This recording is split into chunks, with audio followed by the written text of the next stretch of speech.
Welcome to the League of Nerds comic book segment number 157. I'm John Cooney here to talk to you about comics being released the 21st of January 2015, beginning as usual with my first five, meaning these are the first 5 books I intend to read this week, and I'll give you a little more depth on them, starting with at number 1, Invincible number 116. In the aftermath of robots' attempt to take over the world, the few survivors that remain must pick up the pieces of the world once familiar, but now completely alien. Series writer Robert Kirkman told CBR-TV about responding to audience reaction. And I think that someone could go on a 400-page tirade about something, but then try the next issue, and they don't come out with a 400-page tirade about how much they liked that next issue. Right. You know? Right. But there have been...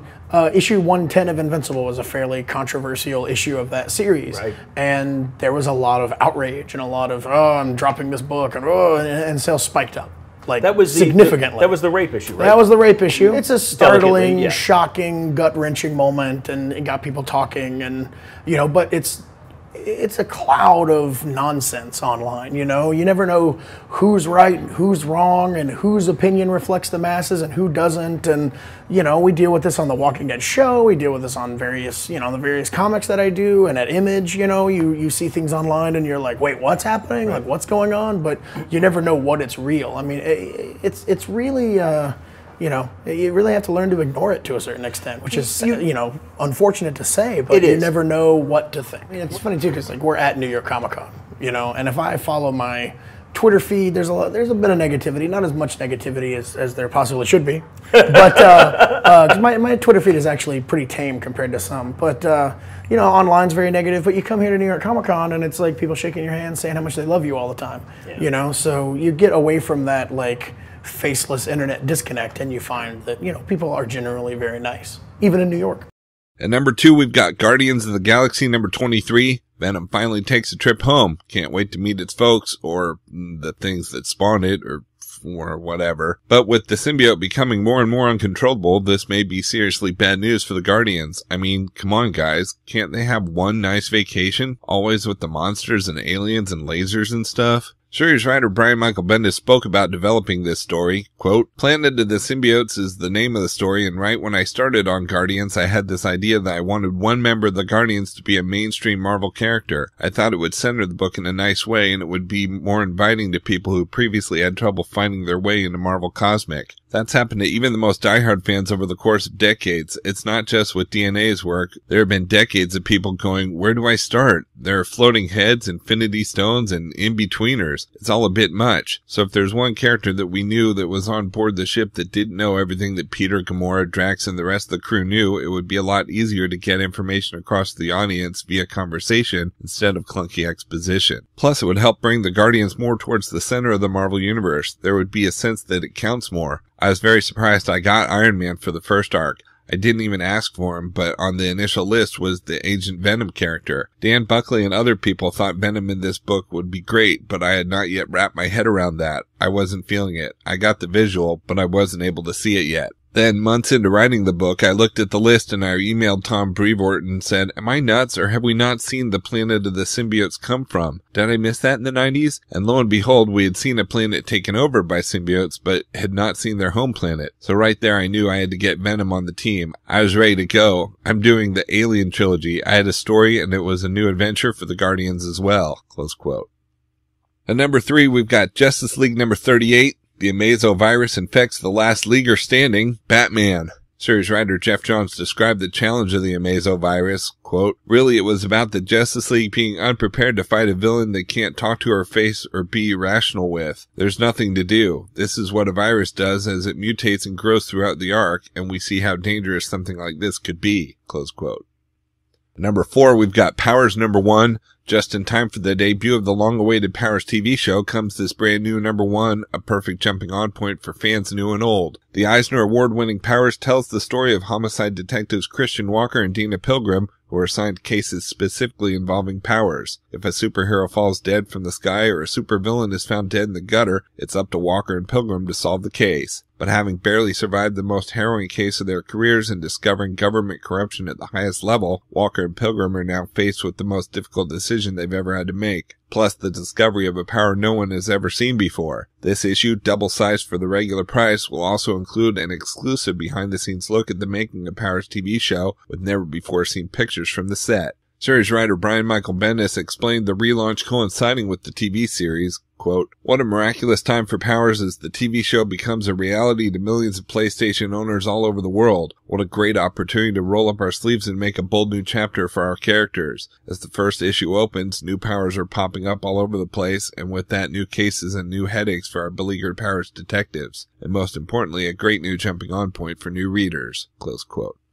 At number 5, we've got Batman and Robin number 38. The team of Batman and Robin are together again, but what is the new dynamic for this crime-fighting duo now that Damian has superpowers of his own? Series writer Peter J. Tomasi discussed Damian's new powers, quote, "He's gonna have some other talents along with being super strong and being super fast. We're gonna play out just what it means for a 10-year-old boy, you know, all 10-year-old boys and girls think they're immortal, to have all these powers and what it's like after being resurrected on top of that. Yeah, Damian's personality is such that it'll be a very distinct way that he handles his superpowers," close quote. He went on to say, quote, "It's going to be a lot of fun seeing where Pat and I go with Damian and Bruce and Batman and Robin for the next couple of months. I'm looking forward to really showing some cool stories with Damian with superpowers and poor Bruce having to deal with it," close quote.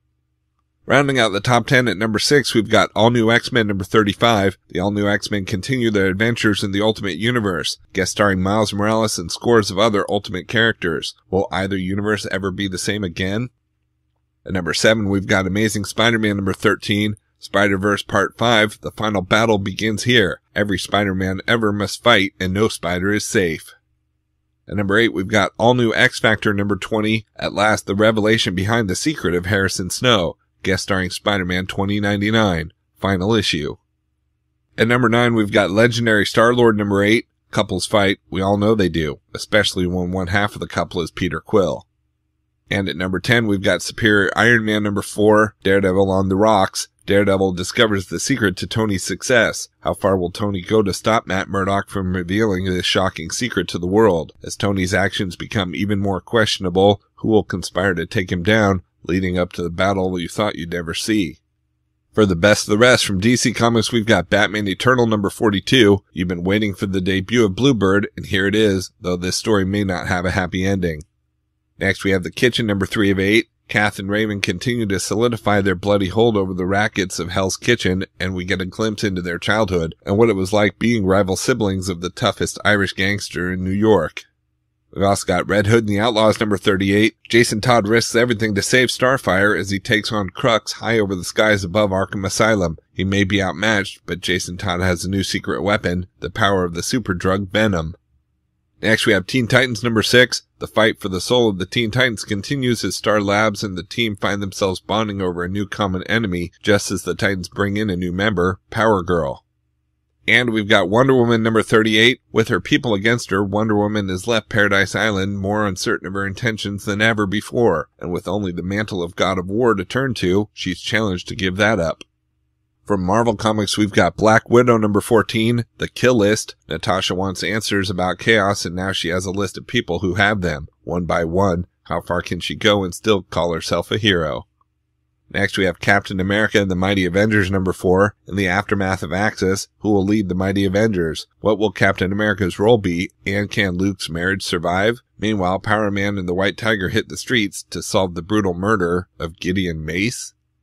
We've also got Elektra number 10. Elektra confronts the Hand and Bullseye to discover the identity of the Assassin's Guild leader. Will Elektra's training and expertise be enough to stop the guild as it hunts her down? Next, we have Fantastic Four number 642. The countdown begins. The invaders meet the Fantastic Four as the hunt for Reed Richards and the missing kids of the Future Foundation continues. Meanwhile, the mastermind behind everything unveils his ultimate plan. But how does Franklin Richards factor in? Guest starring Jim Hammond, Namor, the new Captain America, and Doc Green. We've also got Moon Knight number 11, Moon Knight Fugitive. Mr. Knight finds himself in the custody of the NYPD and things do not go well for anyone. Next we have Rocket Raccoon number 7. It's a cosmic calamity as Rocket tries to fix his past, bad calls. Next stop, the dreaded Winter Planet. Winter all the time, worst planet ever. Rocket Raccoon rockets into our hearts with the series beloved by Marvel fans everywhere. We've also got Scarlet Spiders number 3 of 3. Spider-Verse marches on. The Scarlet Spiders' adventure through Spider-Verse reaches its epic conclusion. With the fates of the spiders from across the multiverse in their hands, can Kane, Jessica Drew, and Ben Reilly stop Gen X in his machinations of destruction? One of the Scarlet Spiders will have to make the ultimate sacrifice. Next, we have Spider-Verse Team Up number 3 of 3. Spider-Verse tie-in. A whole group of spiders team up, but what mission takes 5 spiders? The Spider-Girl team reunites for a story about Mayday and a mystery spider. We've also got Spider-Woman number 3, Spider-Verse tie-in. Spider-Woman is in the tightest spot she's ever been in. What if succeeding with her mission means her death? And we've got Wolverines number 3. When there's an impossible heist to be carried out, only one person in the world can do the job. Introducing Phantomile, the world's most unstoppable thief, engineered to perfection. But will she be destroyed before the Wolverines can recruit her? From Dynamite Entertainment, we've got Twilight Zone Shadow and Substance number 1. A successful but deeply troubled writer returns to his hometown for a book signing to find that he's stepped back in time to encounter his abused and maladjusted younger self. Can he save the boy from the misery coming his way? Should he, when it's the trials he endured that made him the man he became? From IDW Publishing, we've got Galaxy Quest The Journey Continues number 1 of 4. Once upon a time, a troupe of has-been actors that starred on an old sci-fi show were enlisted by an alien race to save them from an intergalactic tyrant. Despite being way out of their depth, the cast somehow managed to save the aliens and stay alive, but their actions in outer space may have had dire consequences for another world. Join us this January as the cast of Galaxy Quest returns for another bombastic journey into space. Next, we've got Star Trek Planet of the Apes number 2 of 5. The colossal crossover nobody ever expected continues. Captain Kirk and the Enterprise crew have landed on the Planet of the Apes, but how? And how are the Klingons involved? Plus, Taylor meets up with Kirk and Spock, but will he greet them with open arms or flying bullets? And we've got Wild Blue Yonder number 6 of 6. The climactic conclusion to the first Wild Blue Yonder miniseries is here. War in the Skies comes to the crew of the Dawn when the Judge pulls out an all-out attack. Both sides are out of options, and not everyone will be flying home in this conclusion to the critical hit series. From Image Comics, we've got The Wicked and the Divine number 7. Last year, before the recurrence, fans gathered from their distant worlds at Ragnarok to wonder whether the gods were really about to return or not. Now, as the next Ragnarok approaches, everyone knows things are different. What's more, there are 2 gods still to emerge. Will anyone there get lucky? Look at us whistle, shuffle feet, and avoid contact. From Valiant Entertainment, we've got Ivor, Timewalker number 1 of 4. Prehistoric empires, dystopian futures, and everywhere in between. From the New York Times bestselling team of Fred Van Lint and Clayton Henry come a century-spanning race against the clock straight out of the pages of Archer and Armstrong. The past, present, and future of our universe are about to meet an untimely end, and only the mysterious Ivor Anipada can prevent all 3 from collapsing in on themselves. Unstuck in time and pursued by enemies simultaneously across every moment of his time-lost life, can the man called Timewalker save everything that ever was, is, and will be? Get ready for a clock-stopping odyssey of the distant past and far future as the most unlikely valiant hero of all leaps into his first history-ripping adventure.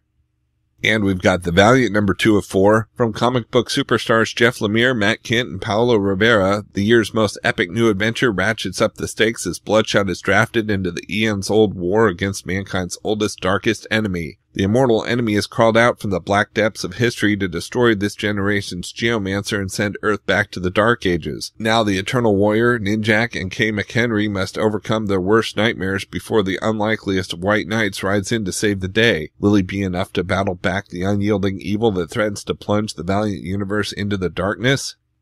Out in trades this week, we've got Ex Machina Volume 4 trade paperback. In these tales from issues 30 through 40, superhero-turned-mayor, Mayor Mitchell Hundred, is summoned to Rome for an audience with the Pope. But as he makes his travel plans, he's unaware of an assassin who has him in his sights. Then a masked adventurer thrills New York City, but threatens to derail the upcoming Republican National Convention, and the political future of Mitchell Hundred hangs in the balance.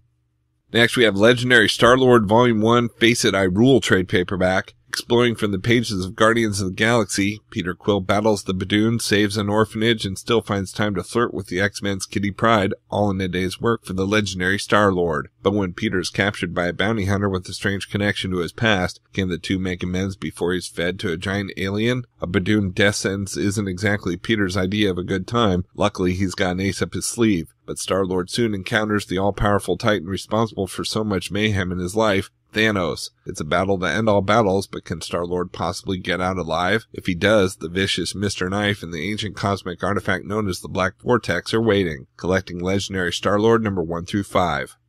Next, we have Marvel Masterworks, the Uncanny X-Men Volume 9 hardcover. The Uncanny X-Men had become the biggest franchise in comic books by 1982. Chris Claremont's writing rose to find perhaps his most poignant and challenging expression of the mutant metaphor in God Loves, Man Kills, while his work with Frank Miller on Wolverine skyrocketed the character's popularity. With culmination of Paul Smith's classic run featuring the growing romance between Kitty Pryde and Colossus, the first appearance of Callisto and the Morlocks, Rogue's debut as an X-Man, and the wedding of Cyclops and Madeline Pryor, this Marvel Masterworks is nothing short of a marathon of mutant milestones. Collecting Uncanny X-Men number 168 to 175, Uncanny X-Men Annual number 7, Marvel Graphic Novel number 5, and Wolverine 1 through 4.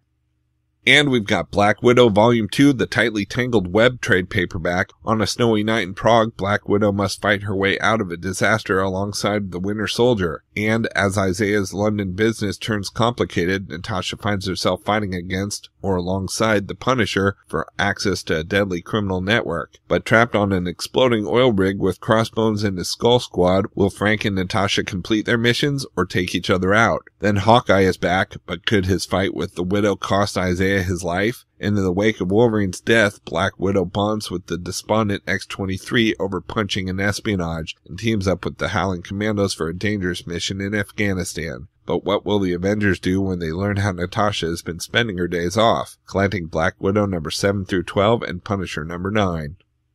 Okay, so that's just a few of my favorite books out this week. There's still plenty of others available. I broke out all the Marvel titles this week in their own video, as well as a separate video for all of DC, and even a video with the top independent publishers. You can find them all on my YouTube channel at he'sgotissues.com. And we'll also have links up on the leagueofnerds.com, our Facebook page, so be sure to like us there too. And of course, you can follow everything I'm reading on Facebook, Pinterest, Tumblr, Twitter, and Instagram. You can find links to everything in the About section at he'sgotissues.com. And remember that both He's Got Issues and the League of Nerds are proud members of the Comics Podcast Network. So until next week, I'm John Cooney, and I've got issues.